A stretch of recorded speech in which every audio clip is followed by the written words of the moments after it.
Good afternoon. How are you? Well, the temperature's in the 40s. It's not so bad. And there's no wind to speak of, and the sun is falling, and I've been tapping away at my cases. So let's see. What do we think of what's going on in the presidential race, which is right now only on the Republican side in primaries? And Trump apparently is concerned enough about what's going to happen in Iowa, and that I don't know if that means he knows anything, because it's kind of a loosey-goosey kind of election when you assemble at a house and then you vote based on that, and that's what happens both in Iowa and in New Hampshire. But that said, how do we judge a campaign? Well, the content of the campaign tells us something about it. So Trump is out there and he's campaigning. It says he has daily events for the next so many days, and Roseanne Barr is with him. Now, so we got a jokester with him on a presidential campaign.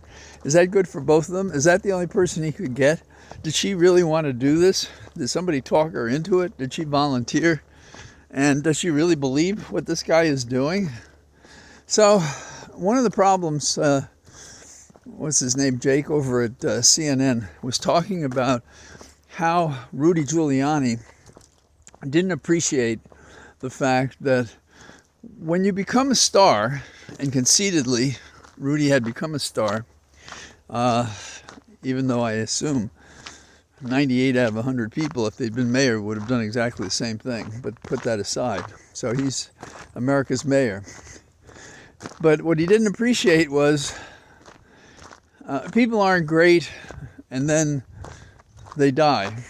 They do something and are assumed to be great, and then they're still around and their popularity wanes, and they don't do anything like what made them great in the first place, and they don't know how to adjust to it.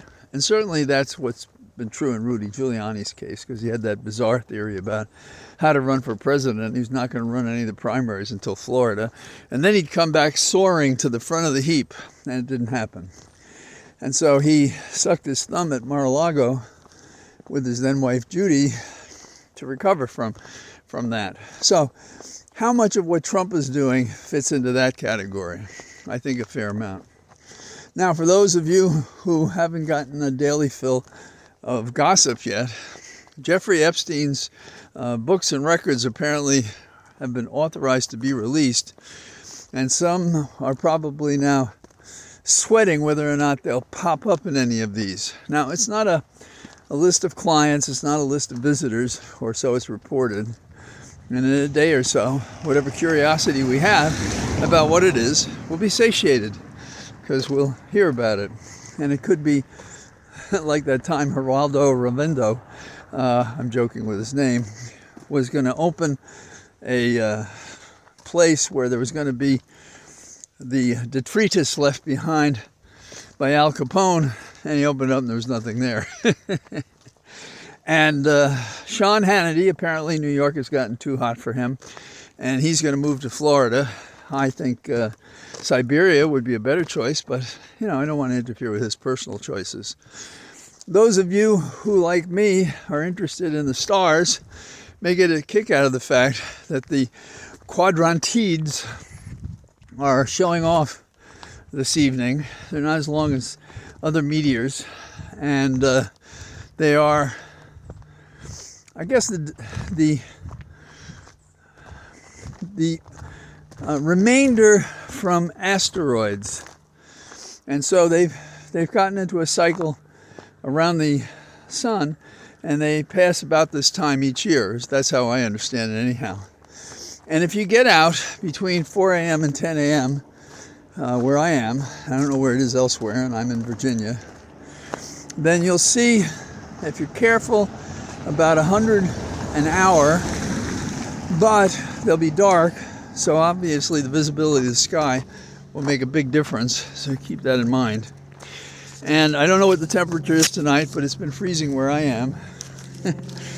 So you can hang out. It's a short time for these events, so 6 hours I think it is, and so have at it. Now, let's see, in criminal law news, there's a fellow in Oklahoma. His name is James Ryder, and he killed an elderly woman and her son, and he had some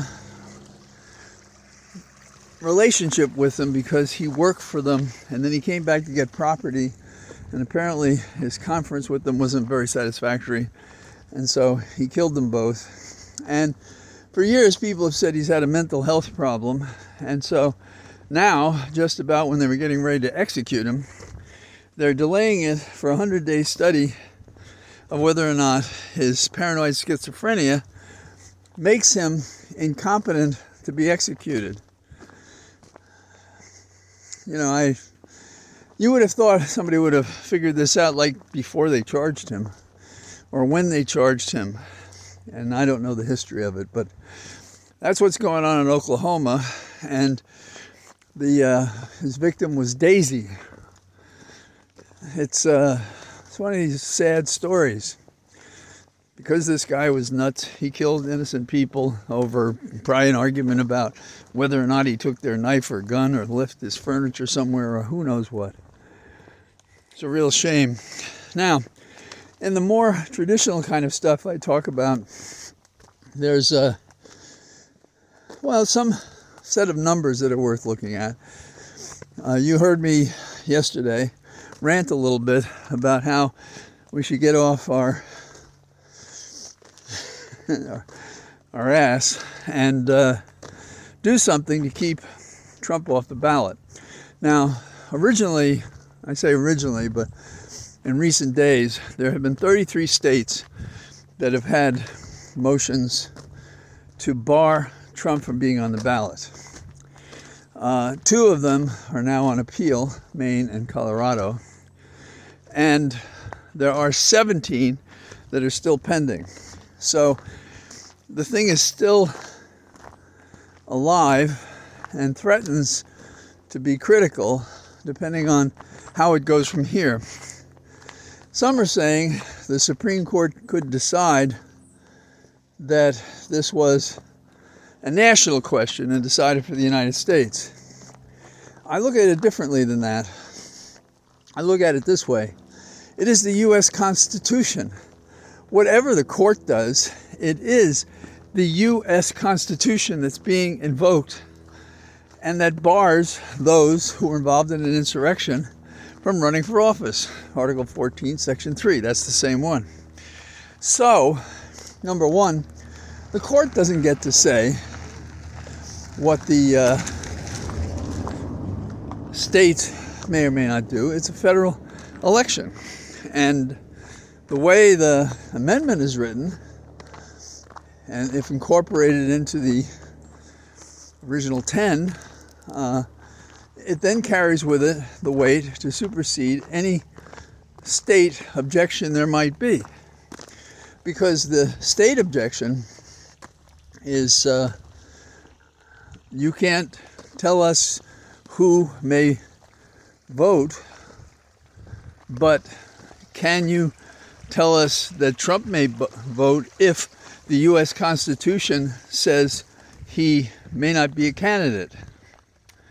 And I believe that he cannot say that. Now, it is also possible the Supreme Court will find a way to duck it, but I don't really see a way to do that. It seems to me if they remain political and pretend to be impartial, what will happen is they will render the result and mislead us with false reasoning and trickster language, and 3 of the Supreme Court justices will say something like that. Now, returning to the players a little bit, the Secretary of State in Maine, a place that I dearly love, and we try to go there and have gone there for years. We go kind of off season, and there's a festival up there, and it's a magnificent place.